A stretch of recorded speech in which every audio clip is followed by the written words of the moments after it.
Hello everyone, I'm Maya. Before I can continue, please like and subscribe, it helps out a lot. So my husband, James, and I were just starting out. Every dollar counted.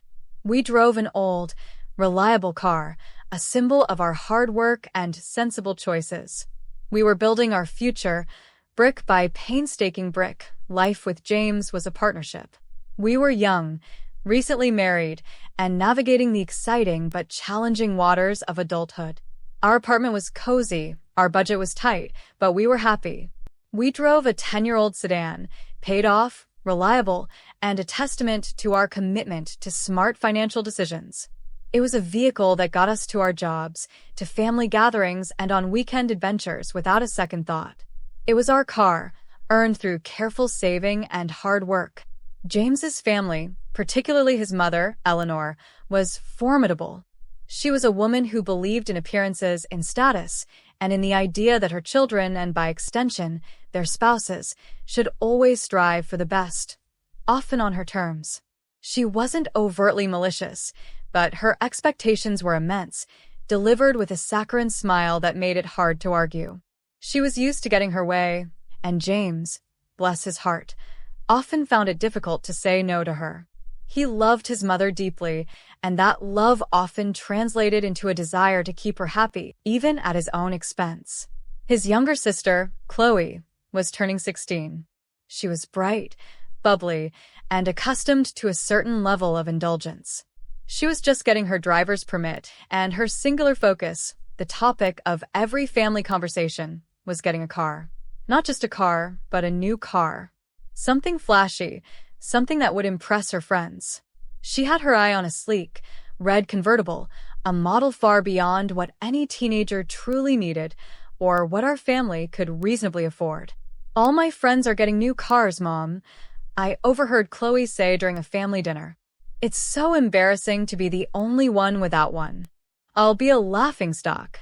Eleanor would nod sympathetically, her gaze often drifting towards James and me, as if we held the secret to Chloe's social salvation.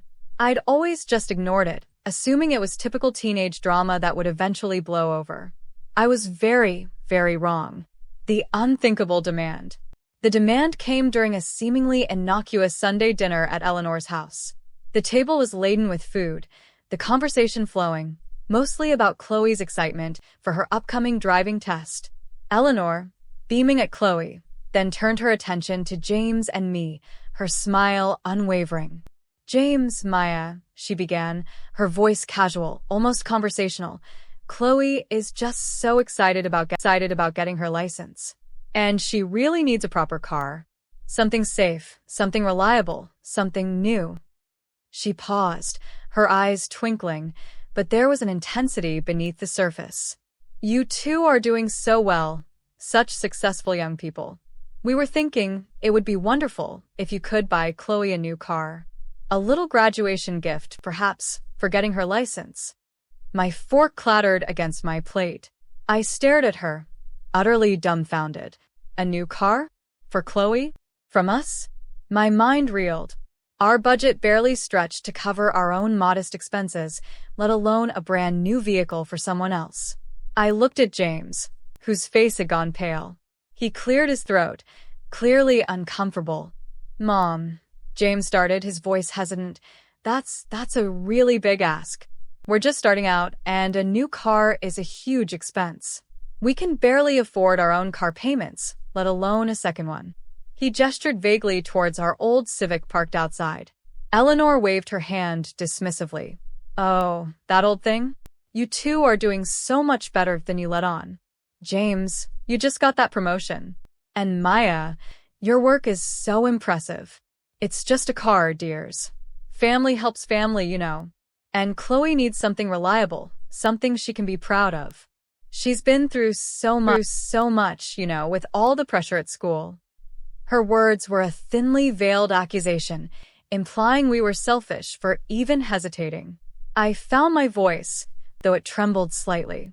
"Eleanor, we appreciate the thought, but we simply can't afford a new car right now. Our savings are for our down payment on a house, and we have student loans. It's just not financially possible." Eleanor's smile tightened, her eyes losing their twinkle. "Not possible? or not willing. It's a small thing to do for family, for your own sister-in-law. You're part of this family now, Maya. You should want to contribute to Chloe's happiness. The implication was clear. My refusal was a personal slight, a sign that I wasn't truly family. The escalation of pressure. The dinner ended awkwardly, the demand hanging heavy in the air. But Eleanor wasn't one to give up easily. The next few weeks became a relentless campaign of pressure. My phone rang constantly with calls from her. I saw the perfect car for Chloe today, Maya. A red Starlight Roadster. It's so her. I even got the dealership to hold it for a day. You just need to go down and sign the papers. She'd send me links to car websites, always for the most expensive models, with messages like, "This one has excellent safety ratings for Chloe." She'd use emotional manipulation. Chloe is so disappointed, Maya. She thinks you don't care about her. It breaks my heart to see her so sad. Or, your cousin's son bought his sister a car when she turned 16. It's just what good family does.